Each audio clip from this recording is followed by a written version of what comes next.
Vamos a hablar de quinoa y del trabajo que desarrolla una red de investigación a lo largo de todo el país que pretende llevar adelante una serie de ensayos para comprobar las cualidades de cada uno de los materiales que se han seleccionado en los últimos tiempos.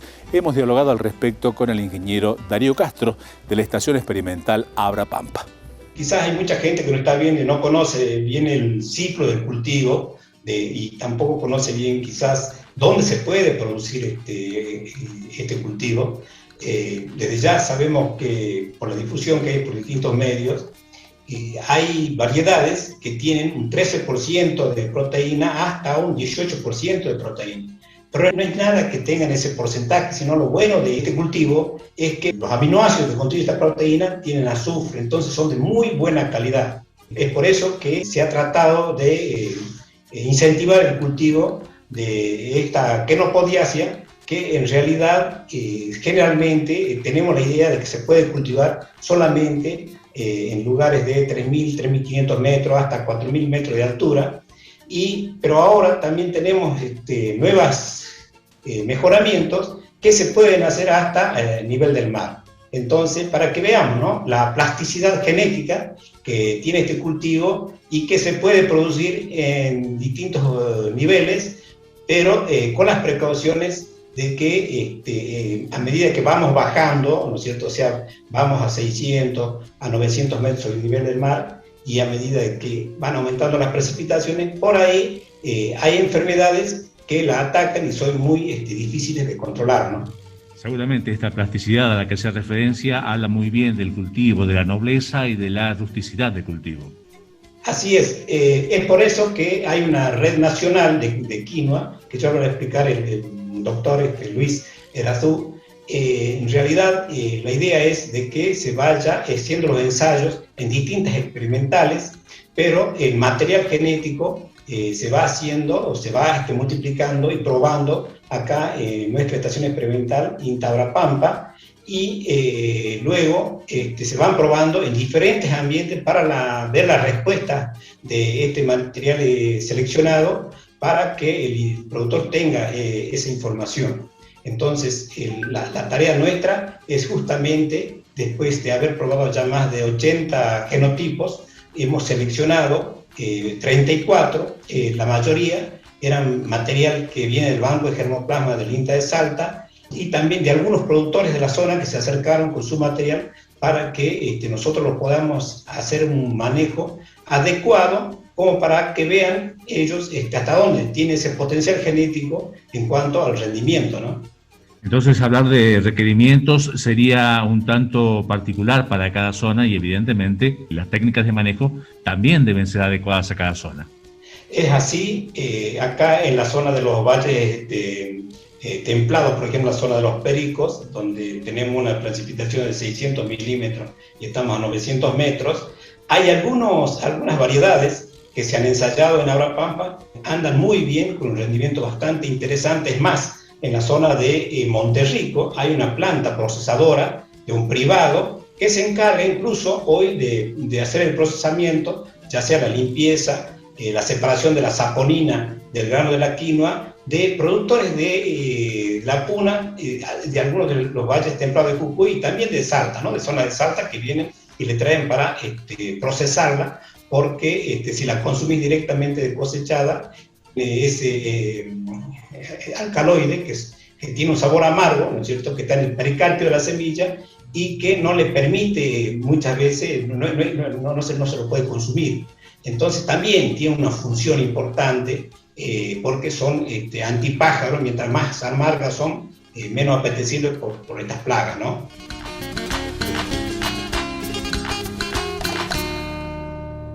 Vamos a continuar dialogando con el ingeniero Darío Castro acerca de la producción de quinoa, porque ellos en la zona de la Puna Jujeña han elaborado un proyecto productivo realmente muy interesante que tiende a la sustentabilidad del ambiente, pero también a tratar de alcanzar densidades de siembra que permitan mejorar los resultados finales en los pequeños productores de la Puna Jujeña. Como en algún momento también hablamos del tema de la papa andina para el cultivo de la quinoa, creemos en un sistema productivo, porque si nos vamos a los productores de nuestra puna, ellos hacen pequeñas superficies, ¿no? Es muy raro el productor que supera 1 hectárea. Para ello, nosotros hicimos unos ensayos de densidad de siembra donde obtuvimos mejor resultado entre 25 centímetros entre planta y planta a 35 centímetros y a una distancia entre surcos de 70 centímetros para las variedades probadas. En realidad va a depender también de las variedades, porque hay una gran gama, como le decía hace rato, de distintos tipos de genotipos que van, por ejemplo, si le hablo de altura, de unos 35 centímetros de altura hasta 1,80 m de altura en la puna. Entonces nosotros tenemos que saber qué es lo que estamos sembrando. Por supuesto, estas variedades que son de 70 centímetros de altura, les digo que hay que sembrarlo mucho más denso, ¿no es cierto? Por ejemplo, a 35 centímetros entre línea y línea. Vuelvo a lo que le decía hace rato de la densidad. Es un ensayo que se hizo para ver cuál es el rendimiento, dónde rinde más, dónde hace el mayor aprovechamiento de los recursos, tanto del sol como del agua y de los nutrientes, y probamos a 10 centímetros entre planta y planta, hicimos una prueba a 20 centímetros, a 35 centímetros entre planta y planta y a 50 centímetros. Para nuestro suelo, para la fertilidad de nuestro sistema productivo en la estación experimental, como les decía hace rato, los mejores rendimientos son entre 25 y 30 centímetros de distancia entre siembras, ¿no? Entonces es un trabajo que sirve al momento de hacer un raleo, al momento de decidir qué variedades va a sembrar, porque si no tenemos el gran problema de que la gente por ahí siembra a chorrillo, entonces en 1 metro puede llegar a tener hasta más de 20 plantas y resulta que cada panoja no tiene más de 3 gramos, 4 gramos por planta. En realidad, si usted lo siembra a 25 o a 30 centímetros, estás obteniendo prácticamente más de 110, 120 gramos por planta. Entonces, quiere decir que esa es la densidad ideal para esa fertilidad del suelo que tenemos. Con todo lo que esto conlleva, porque evidentemente puede llegar a ser un cultivo esquilmante de suelos que ya son pobres en la zona de la puna.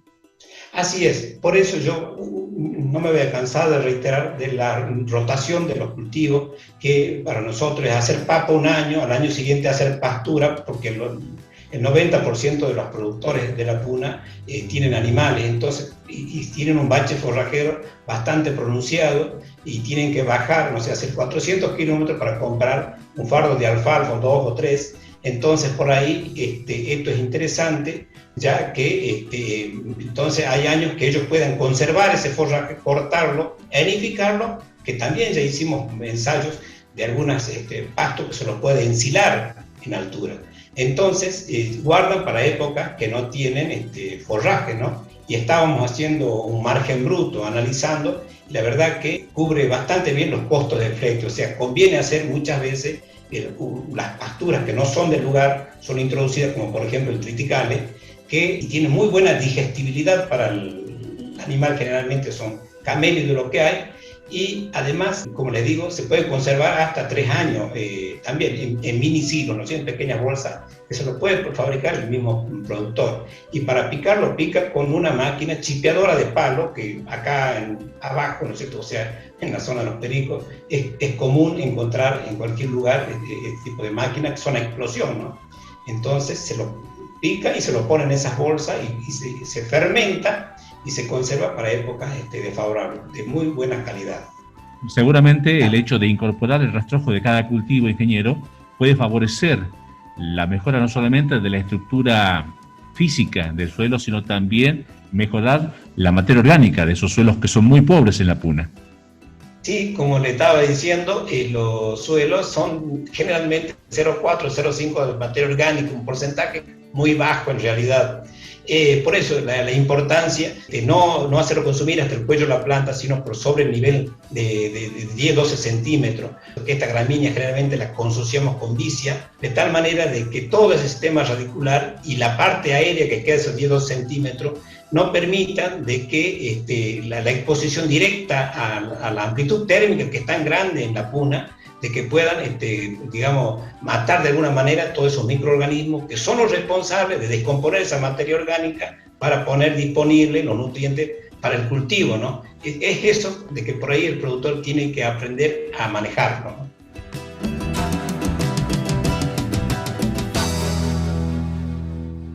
Vamos a continuar hablando del cultivo de quinoa que se desarrolla sobre todo en la zona de la Puna Jujeña. Sin dudas que las condiciones ambientales determinan cada uno de los sistemas de producción y es fundamental conocer perfectamente las condiciones del suelo y tratar de conservar la estructura física y química del recurso tan importante que tiene, por sobre todas las cosas, para los productores jujeños de esa zona tan difícil en el norte de la República Argentina. Seguimos dialogando con el ingeniero Darío Castro. Por ahí se publica que son muy esquilmantes de los suelos las quinoas, pero en realidad eso es cierto. Pero también nosotros como productor tenemos que aprender a conocer dónde estamos produciendo, ¿sí? Tenemos que aprender a ver más allá de lo que nosotros suponemos de dónde viene la fertilidad. La fertilidad justamente viene de la materia orgánica y como allá en la altura, en muchas zonas de nuestra Puna, es frío y es seco. Entonces los procesos biológicos son más lentos. Y si no tenemos en cuenta esto, la erosión del suelo es bastante fuerte, se nos lleva la parte más rica que se va generando y que cuesta generar en cuanto a suelo. Entonces tenemos que tener este cuidado. Por eso es muy importante, incluso para la sanidad del pequeño agroecosistema, de la diversidad de especies, ¿no es cierto? Para nuestro agroecosistema nosotros allá ponemos, después que cosechamos quinoa, sembramos el ajo inmediatamente. Y hemos logrado obtener ajos que toleran 18 grados bajo cero y seleccionar algunas variedades. También, por ejemplo, como le decía hace rato, el triticale, comprobamos que 10 grados bajo cero tolera, no se muere, y consociado con vicia, que en bibliografía dice 2 grados, 1 grado bajo cero se hiela, pero han logrado obtener buenos rendimientos de las consociadas y que toleran hasta 8 o 9 grados bajo cero. O sea, si nosotros ponemos una leguminosa consociada con una gramínea, todo lo que es sistema radicular y la incorporación de nitrógeno, que ya sabemos que todas las leguminosas, ¿no es cierto?, incorporan nitrógeno atmosférico al suelo, es de gran ayuda para el año que viene, para el ciclo de cultivo siguiente. Y además hacemos en pequeñas parcelas porque no tenemos riego, no hay riego para hacer unos 10, 20, 50 hectáreas. Es raro el lugar donde se pueda contar con esa agua. Entonces también tenemos que hacer un máximo aprovechamiento a través de la tecnología que es conocida por todos, que es el riego por goteo o riego presurizado, ¿no? Y sobre todo también hacer hincapié en lo que puede significar la erosión eólica en esa zona de la provincia de Jujuy. Así es, hubo muy malas experiencias de algunos productores que fueron a hacer hasta 100 hectáreas y la verdad que después que laborearon el suelo no se podía caminar ni ver a 2 metros de distancia, para que usted vea que ahí los vientos de agosto a septiembre superan los 70-80 kilómetros por hora. Entonces es una forma de proteger lo que se va haciendo, ¿no? Lo que se va generando a lo largo de esta rotación de cultivo.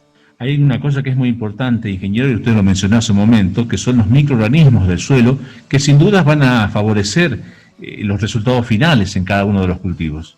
Mire, nosotros en el sistema productivo que estamos rotando hace 7 años, la verdad que los rendimientos se sostienen, el contenido de materia orgánica se sostiene también, ha llegado a 3,2 y hace 5 años que lo tenemos a 3,2. Les doy un número, los rendimientos de quinoa, por ejemplo, de algunas variedades, nos dieron 2.000 kilos por hectárea y otras hasta 4.000 kilos por hectárea. Entonces, y un productor común que no aplique esta tecnología, está sacando alrededor de 500 kilos a 600 kilos por hectárea. Entonces, hay una diferencia, es lo que por ahí le queremos hacer, transmitir al productor, ¿no? Estos ensayos, los resultados de estos ensayos que hacemos en la experimental, para que ellos lo puedan multiplicar y apropiarse de ellos, ¿no? Casualmente, esa experimentación adaptativa es fundamental para mejorar, digamos, los niveles de productividad de cada uno de los productores a los que ustedes asisten. Así es, por eso nuestra experimental siempre está abierta a recibir cualquier inquietud de un grupo de productores para capacitarlos a través de sus distintas agencias que tiene nuestra unidad del INTA.